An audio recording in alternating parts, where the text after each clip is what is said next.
Welcome to my third or fourth attempt to channel today. Two kids, and I'm just gonna zero in on my intention now. I did a 20-minute meditation, which was interrupted, but that's okay. My spirit guide said just making the attempt to do it is enough. And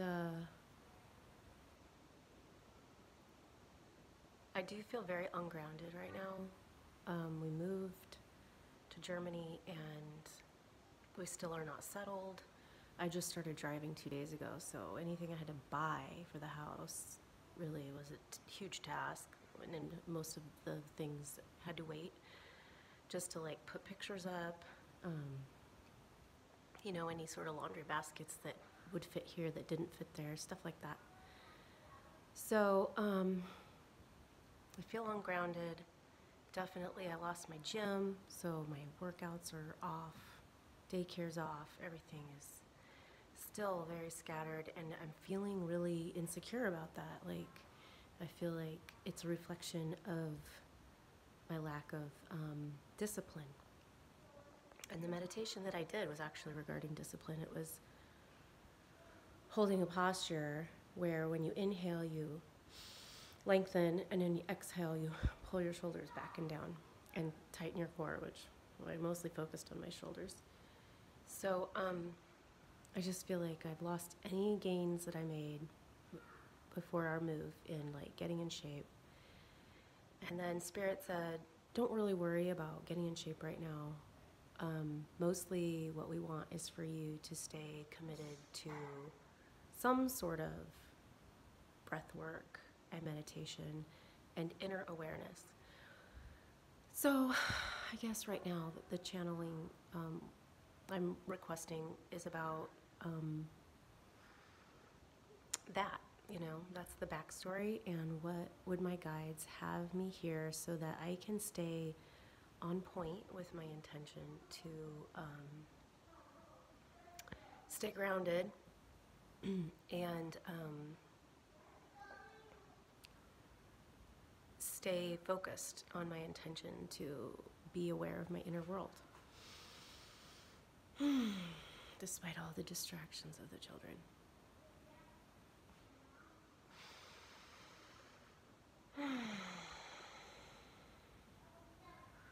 Kelly, thank you for coming to us and for sharing this channeling with others. We want you to first acknowledge that it really doesn't matter where you are in your life, that channeling is there for you wherever you are. If you're in the midst of chaos, if you are on top of your game, there's always expansion from wherever you are. And from where you are, you're on the cusp of contrast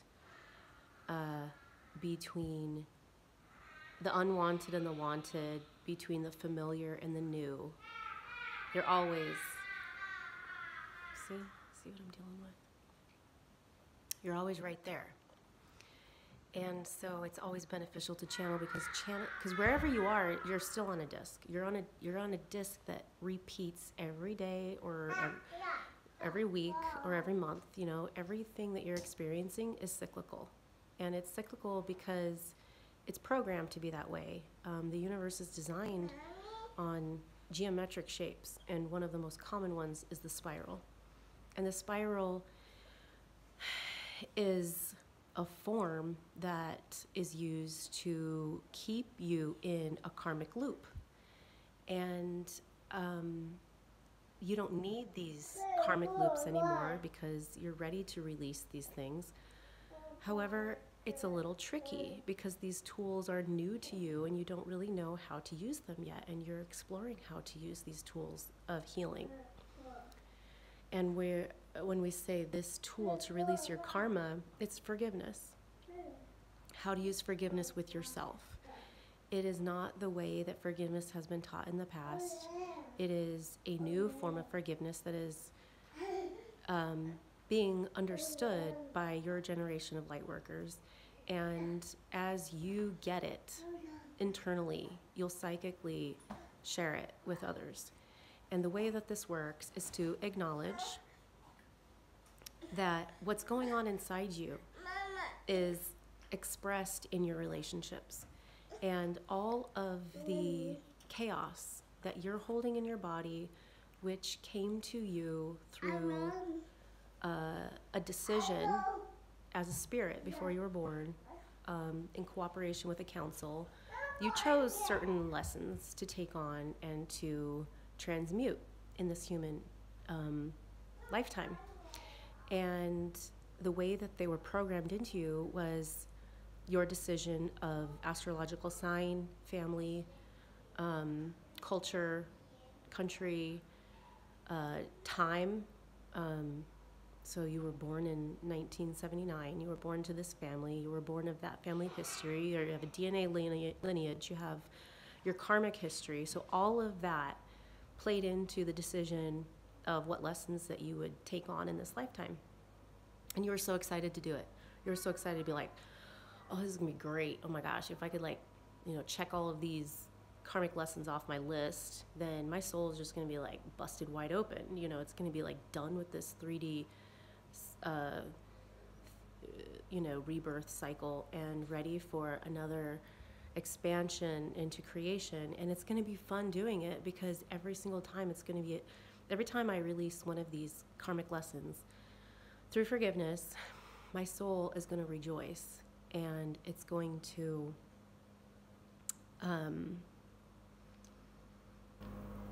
feel like amazing, because it's like you could compare it to achieving success on the human level of like winning the lottery or getting your dream job, or even just like buying your dream car. Like anything you really want coming true, that is compared to what it would feel like to achieve these karmic forgiveness lessons. And so my soul was super excited. My soul was like, oh my God, this is gonna be amazing. I'm gonna take on so much. I'm gonna release so much, and it's gonna be amazing. It's gonna be an amazing ride. It's gonna be like living in Hawaii, with like as much money as I want, whatever. So, Kelly, where you are right now feels very chaotic, but there are lessons for you to learn where you are, even though you feel stuck and you feel like you don't have the answers and like you're not making progress. Being aware of where you are is going to help you navigate this forgiveness lesson. So being able to slow down enough and just be present with your chaos will allow you to observe it and learn the intricacies of it. Like if there's an artist out there who stares at a tree for half an hour, it would seem like a long time for the average person, but artists do this. They stare at objects before they draw them. They have to learn the curves of them. They have to learn the texture, the shadows, the three-dimensional relationships between the leaves and I'm staring at a tree right now, between the leaves and how far away they are from the actual trunk, and how to create that distance in their picture. They're analyzing it, and their brain is just kind of like wrapping itself around all these details. Well, when you sit with yourself in your chaos, you're able to allow the details of your chaos to be shown to you in a way that you can see their relationship with each other, so that the chaos no longer looks like chaos. It then begins to make sense. Like, oh yeah, this chaos is actually a reaction I'm having to guilt that I feel about how I parented, because I made some decisions, or I made some reactions usually as a parent that did not serve myself or my child. It was just habitual reacting. I wasn't being present. I was like going really fast through how to handle a situation, and I wasn't using my higher wisdom. I was just reacting. And that's how to be asleep in this human life. And it's no longer time to be asleep, it's time to be awake. And so it feels uncomfortable to make reactions that are unconscious. They're just habitual. We picked up a judgment of life through TV, or the way our parents did stuff, which they picked up through, some other inappropriate or inaccurate influence. And it's time for all of those things to be shown to us. And the best way to be prepared to see these things is to slow down, be present, and allow our feelings to be, so that we can then see them more clearly. Because like being slow with them, it's almost like you magnify them so that you can see the details, the subtleties, and then they start to tell their story. As you listen to your feelings, as you observe your situation, when you react, it's like you're making a judgment and you're trying to fix it. And when you try to fix something, it's like your judgment makes it more in place. Whereas if you just observe it, there's this softness that happens that allows it to be tangible. And now we're starting to get into the metaphysics of quantum physics. So quantum physics says that nothing is really tangible. Everything is just energy. But if you look at something immediately in your three-dimensional perspective, your duality, then you see the tangibility of it. Whereas the yogis who can sit still for a long time know how to be still and be present and observe without judgment, and then they can allow the world to be more malleable and less tangible. So Kelly, that's what you can do in order to change your reality. First, be still, observe what you're judging, because your judgment is making it real. So if you can sit still with something and allow it to soften, I hope that this is coming through, because I can feel it, this message, and I've been experiencing it. Like this week, it's like I've been intuitively slowing down and not judging, even when it comes to like, I should go work out, or I shouldn't eat that, or I should eat that, or I should go outside. Instead of actually doing those things because I've judged them to be accurate behaviors, I've actually been slowing down and saying, I wonder why I feel like I should do that. Why do I feel like I should do that? Is that really what I should be doing? Maybe it's actually a higher wisdom for me to sit with that should judgment and question where that's coming from. Maybe I'm okay just the way I am, doing whatever makes me happiest, because running might not make me happiest, whereas sometimes it is what makes me happiest. And we may not understand the bigger scheme of things at work. Like there's so many things going on astrologically that influence us. And I'm not an astrologer and I don't follow it, but I can intuitively feel when there's negativity about, or like powers that just feel different than last week. Like everybody's grumpy at the same time. I'm like, oh, that has something to do with the planet or something. And we don't have to follow astrology to know that that's influencing us. We can just slow down and go, that doesn't feel right.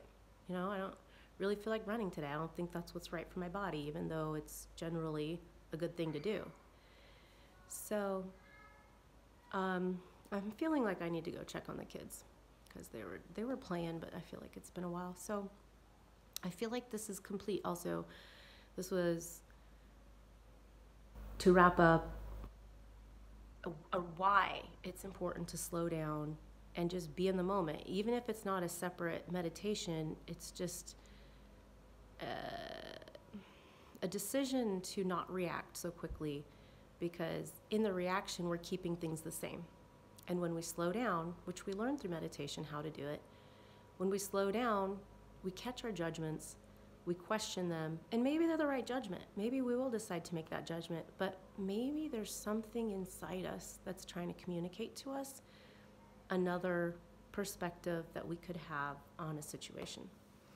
So, Kelly, feel better about where you are, because knowing that you always have something to learn where you are, even if you're in chaos, untangling the chaos is teaching you about life, and you're psychically spreading it out to the world. You don't even have to do YouTube for some reason. You just like this. So blessings, and just keep your intention pure. Call yourself back to your center. continuously, and you will be guided, and you will grow, and you will see the fruits in time. Just be present, and the blessings will come. Okay. And so it is.